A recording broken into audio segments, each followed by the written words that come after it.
Hello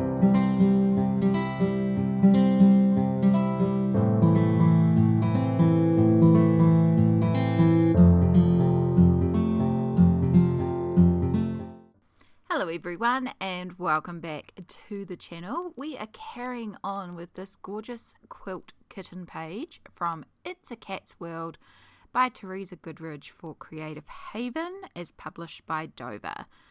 So we started with the quilt and the pillows in the previous part, which I will make sure that I link for you to go and have a look at, but we used a bunch of washi tapes and fussy cutting to create this beautiful bedspread, and now it's time to colour in the rest of the pictures.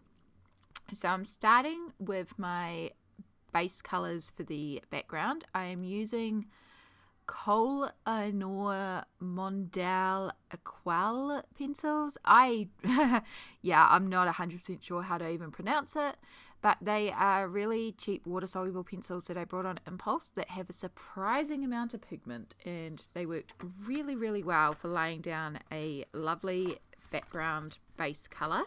So I ended up doing the walls in ice blue, and then I pulled out the pink for the sheet and the inner pillow, and then I pulled out gold ochre to do the bed frame, and this just helped speed up the process a little bit. And I also wanted to test using a watercolor pencil in this book, so it's a little bit of it is just me coloring in the background, activating the background, and making sure that those free sections are all colored in nice and flatly and have some color down.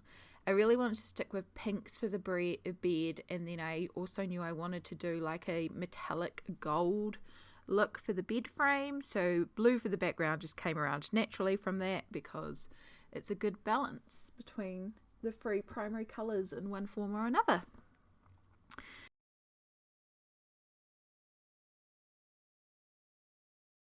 So after I finished activating the background, I then started working on the shadows that needed to be added for the quilt that we had already laid down. So I grabbed my Payne's Grey Polychromos pencil, and I used this to indicate shadows on the quilt from where the kitty was sitting on the bed, where the sheets overlapped, some of the pillows, though I did forget a couple, so I will go back later and also add in those shadows. But it's just to help define that blanket that we made so it's not so flat washi tape. Because they're paper tapes, you can actually work over top of them with a pencil. You just have to be really careful around narrow triangular edges because it's real easy to lift those back up. But just working slowly and surely, you are able to add in the shadows. And I will probably go in a little bit later on in the next part and add in some highlights with a posca as well, or a white soluble pencil or something, just to really make some of the highlights pop as well.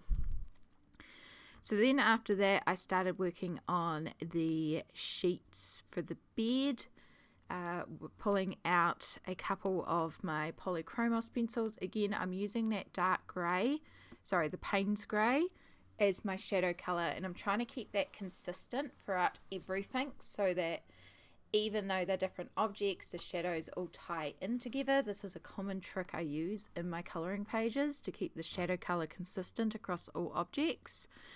The darker shadow colour. I also really like using Payne's Grey as my shadow colour, either Payne's Grey or dark sepia, depending if I want a more cooler tone or a more warmer tone. Dark sepia is not particularly warm, but it's got a little bit more warmth compared to the Payne's Grey. So yeah, it was just working slowly over the pink that we had already laid down with, I believe, fuchsia and light pink were the two colours that I pulled out from the polys. I don't have them in front of me and I don't have my colour chart, sorry. But I do know that the colours that I chose were way too on the like rose pink, cooler pink spectrum. And the pinks that are in the quilt are very peachy, warm, bright pinks. It just wasn't quite the right pink.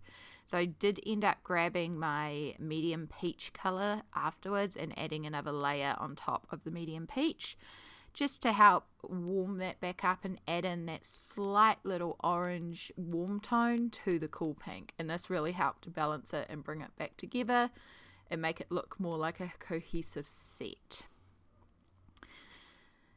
And after doing a couple more shadows that I forgot on the pillows and just darkening a few areas, trying out a few highlights with the peach and then realizing it's not really reading that well and deciding I'll come back later with some other colors to pull out the highlights, I move on to the gold frame.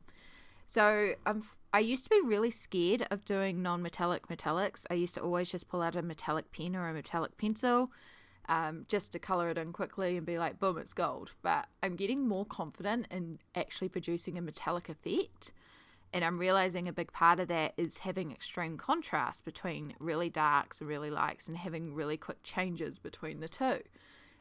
So I go for a bit of a brushed metal look here. So it's a lot of lines on an angle. So you'll see me working a lot of like sideways shading into it. It's a bit weird in terms of how it looks, but it does come together in the end. And so I end up using quite a few different colors. Oh gosh, I'm trying to remember this all off the top of my head, sorry. So I know that I pulled out like the yellow, the like golden ochre yellow. I think I might have pulled out bistre, couple of the yellows, but they're from the brown end of the range, not the yellow end of the range. I know I definitely pulled out nougat, and I definitely pulled out dark sepia as well. And I use these in gradiating areas to create those really sharp highlights and shadows and those quick changes between the shiny metal. And while it's not perfect, I do think it comes together, especially when I start adding in the white posca for the extreme highlights. And I do use my technique of drawing it on and then lifting some of it off with my finger, and I also go over it a couple of times with ochre to lift it a bit and make it so it's like sharp but also not as sharp in some areas. I really like how it all turned out in the end. I think it came together really, really well, and it's quite a good place to leave this section of it. We're slowly getting there. I'm really excited to get more done in this book. I've also just received a bunch of Teresa Goodridge books today, so a bunch of flip throughs are probably going up for them. A couple have probably already gone up. There'll be more coming as well. There's also more books coming because I've really fallen in love with her work. And I'm really excited to do some more in her gorgeous books. But first we need to finish off this one, and I have a couple of plans to finish it off, tackle all those cute little plushies, all the little finishing details, and another little special touch that I think we're going to do to the quilt, just to add to it, you know. But I think it's coming together really well and looking really cute, and I hope you're enjoying seeing this little process. Thank you so much for watching. Make sure to let me know down below if you've got any questions, if you want any tips on how to approach these pages using washi tape, anything like that, or even just to say hi. I love hearing from you all. Thank you so much for watching, and I'll catch you all in the next video. Bye!